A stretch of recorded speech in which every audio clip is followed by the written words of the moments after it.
जान देकर भी कोशिश करेंगे कि बीजेपी आना आने पाए। इस बयान को सुनकर अगर आज टीएमसी के बड़े नेता खुश हो रहे हैं तो ये फिक्र की बात है। मैं यहाँ पहुंचा हूं तो मां दुर्गा की कृपा से पहुंचा।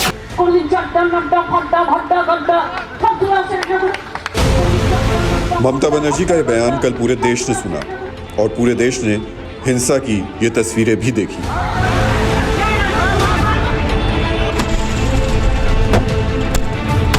बीजेपी के काफिले पर जहां हमला हुआ, उसी जगह पर आज हमारे संवाददाता पहुंचे।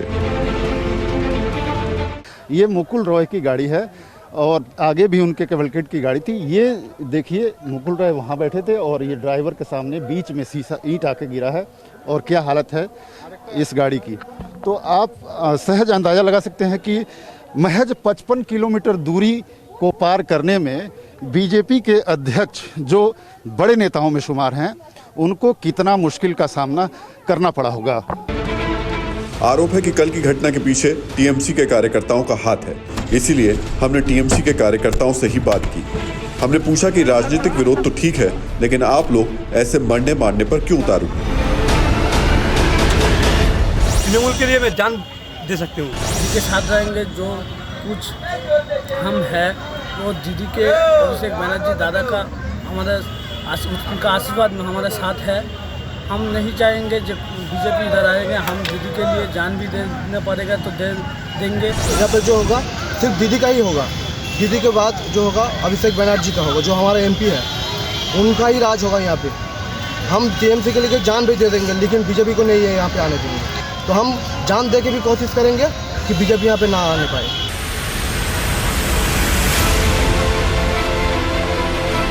जान दे देंगे लेकिन बीजेपी को नहीं आने देंगे। किसी पार्टी कार्यकर्ता की ये सोच खतरनाक है। शायद यही वजह है कि पश्चिम बंगाल में राजनीतिक हत्या की घटनाएं भी बढ़ती जा रही हैं।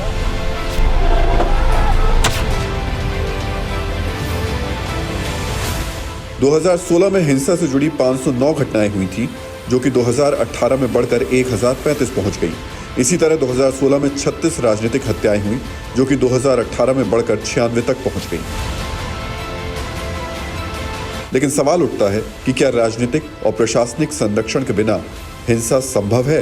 कल की घटना पर पश्चिम बंगाल के राज्यपाल से TV9 भारतवर्ष ने एक्सक्लूसिव बातचीत की तो उन्होंने कहा कि पुलिस के शीर्ष अधिकारियों को सब पता था।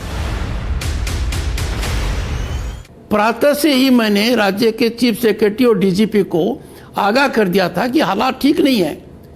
9 बजे चीफ सेक्रेटरी ने मुझे कहा कि हालात बिल्कुल ठीक हैं और हम सब ठीक कर देंगे।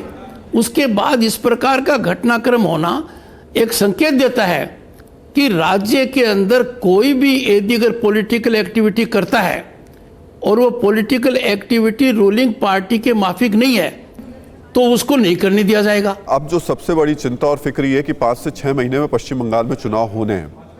चुनाव कैसे होंगे? जहां अगर किसी पार्टी का राष्ट्रीय अध्यक्ष जाता है, उसके ऊपर हमला हो जाता है, तो फिर इलेक्शन कैसे होगा? पश्चिम बंगाल का जो छवि कुछ वर्षों में बन गई है कि यहाँ पर चुनाव में वायलेंस होगा, रिगिंग होगी, फेयर इलेक्शंस होंगे नहीं, elections will be rigged by police and administration.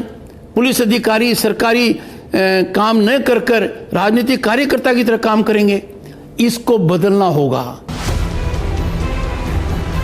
BJP नेताओं के काफिले पर कल हुए हमले के बाद आज पश्चिम बंगाल के उत्तरी 24 परगना में छात्रों के 2 गुटों में झड़प हो गई।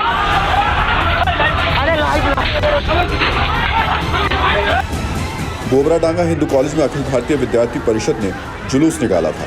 इसी दौरान एबीवीपी और तृणमूल छात्र परिषद के छात्र आपस में भिड़ गए। कोई हैरानी नहीं कि आने वाले दिनों में पश्चिम बंगाल में ऐसी तस्वीरें अभी और दिखाई दें। अड़ी सोमवार से शुक्रवार शाम 6 बजे सिर्फ TV9 भारतवर्ष पर।